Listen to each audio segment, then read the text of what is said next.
Hey guys, I'm back. This is St. Patrick's Day Part 2.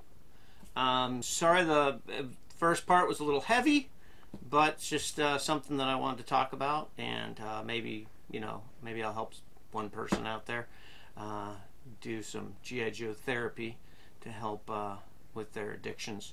I forgot to mention this. So Social Distortion is my favorite band. My lucky shirt. They've been my favorite band. I got a big tattoo across what used to be my rip hard abs, but now I'm an old man, so it's not as cool as it used to be. But so that's why this is my lucky shirt. Mike Ness, the lead singer, also he dealt with addiction and actually didn't find great success until after he got clean. I didn't mention that, but that's why Social Distortion and my lucky shirt. So let's get to some Joes, huh?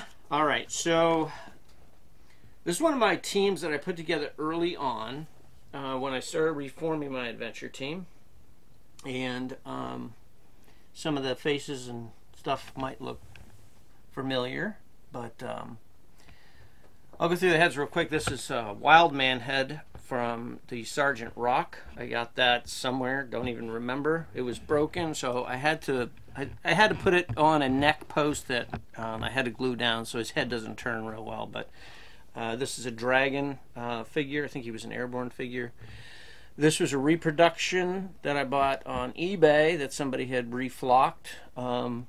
This one is a custom mohawk that my sons devised, and I'll talk about that. This girl's a dragon, and that guy's a modern figure with a reflock, a professional reflock on it. So that's my team. Now, originally I called this team the ISB unit, which was my Irish, Scotch, Brit unit. But over time, the couple other people that I had in this unit had filtered out. So now it's really just my Irish adventure team unit. And I was telling you, I have my little cue cards here because I was telling you I write bios, and I've never gone through any of my teams before. But what are you aiming at there? You on something? The figures. Okay, all right. Because it looks like you're way over. Sorry, I had to scold my cameraman. He's in the middle of his school day, and I yanked him out to do this. Not out of class, but out of his normal break. These actors are divas. Yeah. So anyway, so what I do is I do bios on all my guys as they come into the unit. Once I officially put them into the unit, and I have a lot of guys that I want to put in and I don't. I name them. I give them background story and everything. So this one is the father of this team, literally the father, not just the father of the team. These are all of his children. So yeah, see, I get deep into these bios. So his name is Noah Wildman Fennerty, and he got his training with the Irish Defence Forces. Was actually with the Army Ranger Wing, and that's a real thing. And they train with our Rangers actually at Fort Benning. But he got out of that and became a mercenary for many years. And he was originally offered the job of heading this adventure team unit, but he originally turned it down, but was one of the unit members until his commander was killed by a man-eating lion in Savo, Africa. And if you don't know what that is, go to Bob Gimlin. We're going to put his link.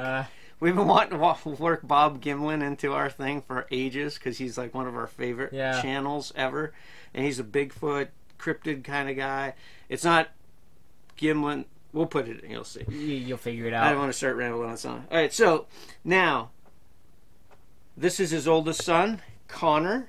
He also was Irish Defence Force, and Connor means lover of wolves in Irish. This is his brother Murphy, who was actually, which is kind of funny because when I originally put him in there, I put him in the Irish Defence Force Naval section, and I just recently looked up the names in the Irish background, and it just so happened that Murphy means sea warrior. which was complete by luck. So I'm gonna move these ones out of the way for now and bring over my next two. I only have these two stands right now because everything's packed up. So I'm gonna talk about his mohawk real quick. So this gentleman's next, and his name is Patrick. What a great Irish lad he is. Anyways, he actually joined the British Army, which you can do if you're from Ireland. You just have to go through a process. And he went on to join the SAS. His name, Patrick, means nobly born, which works for him because his father's pretty noble. Doesn't work for me because I didn't come from nobility. But anyways, so so looking at this mohawk, it's now it's very cool.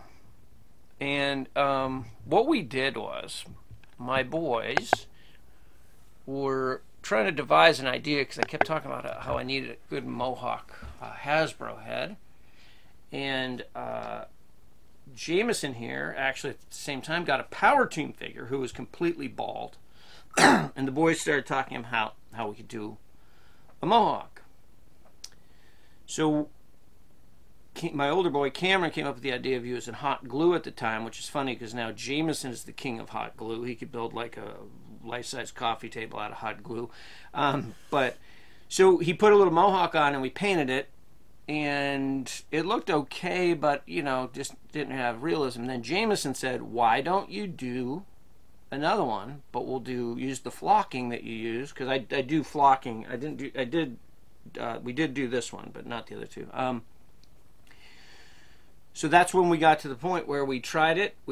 It's a hot glue mohawk, and then while it was still hot, I sprinkled the flocking, and it, like I said, this is old. This is 7 or 8 years old, and I've used this figure a lot. So you could see that some of the flocking's thinned out. Probably need to redo it. Probably will now that I've got him out and whatnot. But anyways, so that's Patrick. I'm going to move him because I got these out of order. Oh, I could have left him there because this guy's got a stand. So this is Seamus. He went the same route as Patrick. He joined the British Army.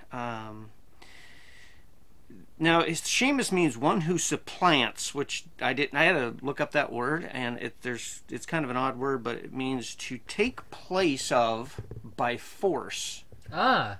So, like, you know, I guess in espionage, kind of like, you know, I'm sure it meant something before, but I guess maybe, you know, back in old Irish days, maybe you would take out the local landowner and supplant yourself into his role, is all I could think of. But so this is Seamus, and this was a professionally done head sculpt. I think Angelo Dianabile did it for me, but I can't remember. I've like a bunch of heads that he did. So this is Seamus, and a lot of these uniforms, 3 of them are from, there was some figures that were made in China. They were pretty cheap. The heads were horrible. The bodies had, you remember the name of those? No. I think they were just action figures. I don't think it was like those basic, like, they're still all over eBay. You can get them for, you know, like $20 from China or whatever.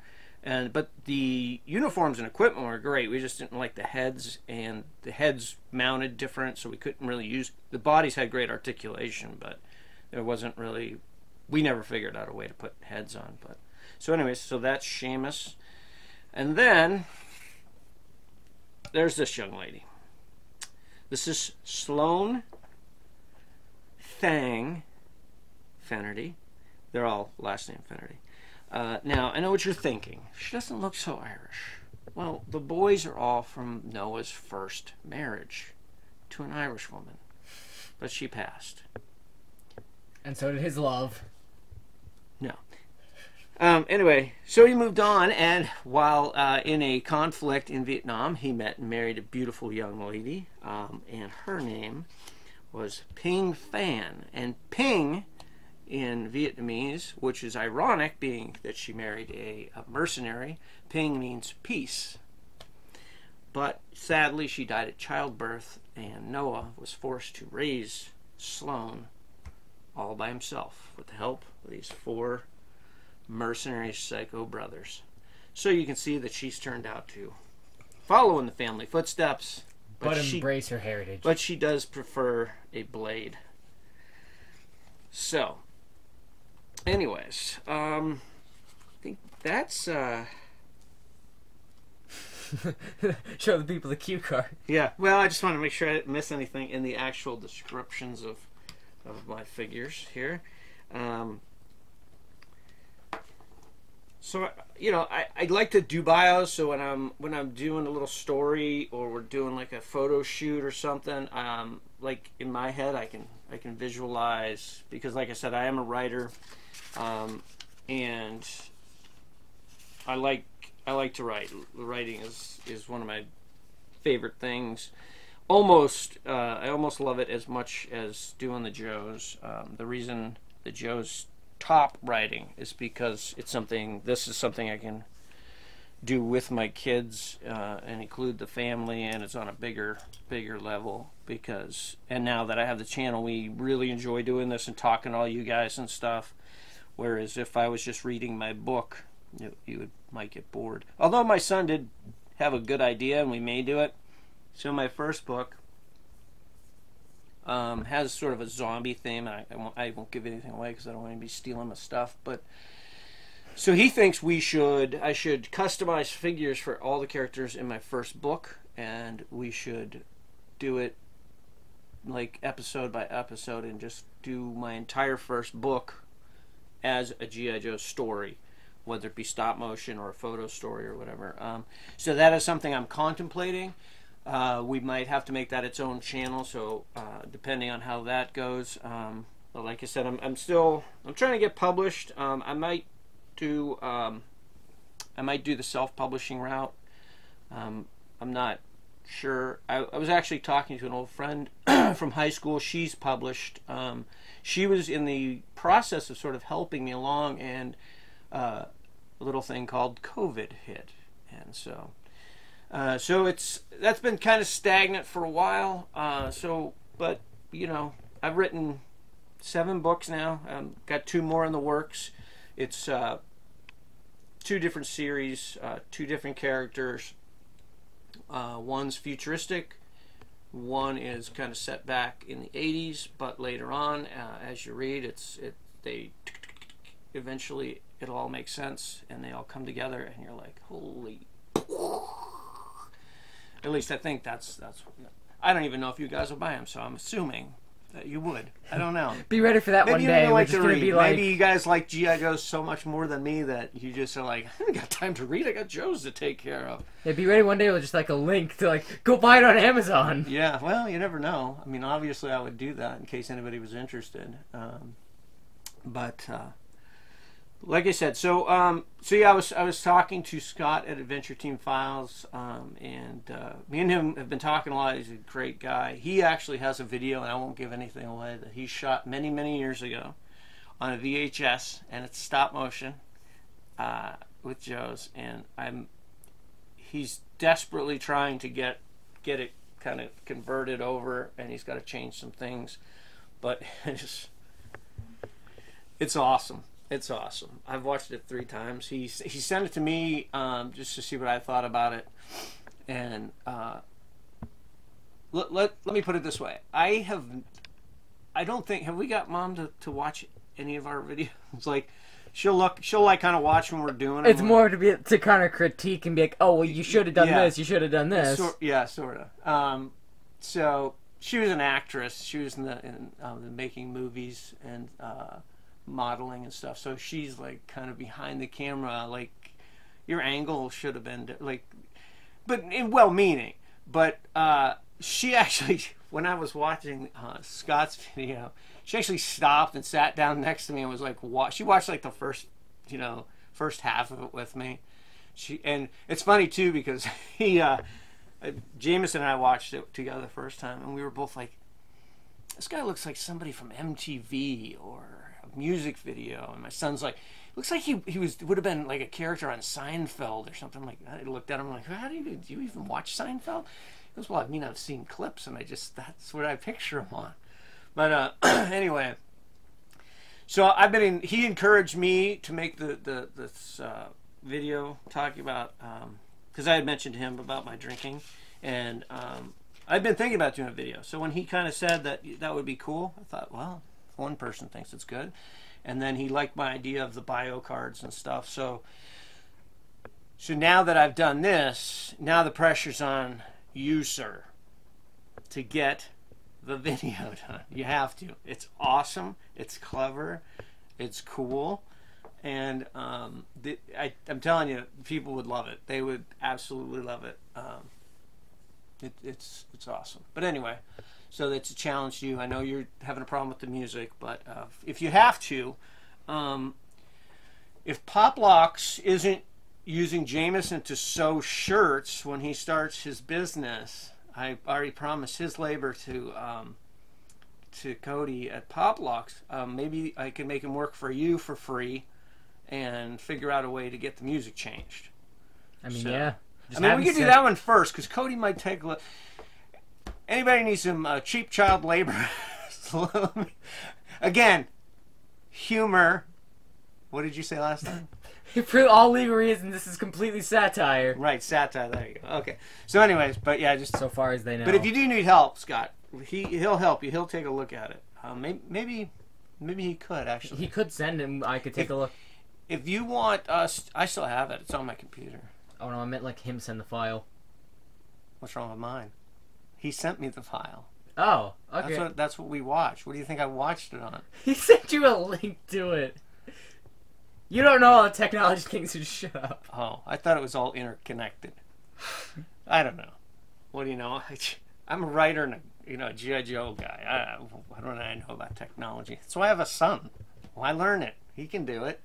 Oh, man, here we go, rambling again. You always get me rambling. Al, and then they blame me because I'm on camera. We should really just cut it now. Okay. Do your salute and your liking in the comments and stuff. Yeah, what was that? The subscribe? Yeah, like, comment, share, and subscribe. All those ones. And then I'm going to shut up now again and salute you guys and say, seriously, Scott, get that video out. And I hope you like this, and I hope you liked part 1. But happy St. Patrick's Day, and we'll see you on the next one.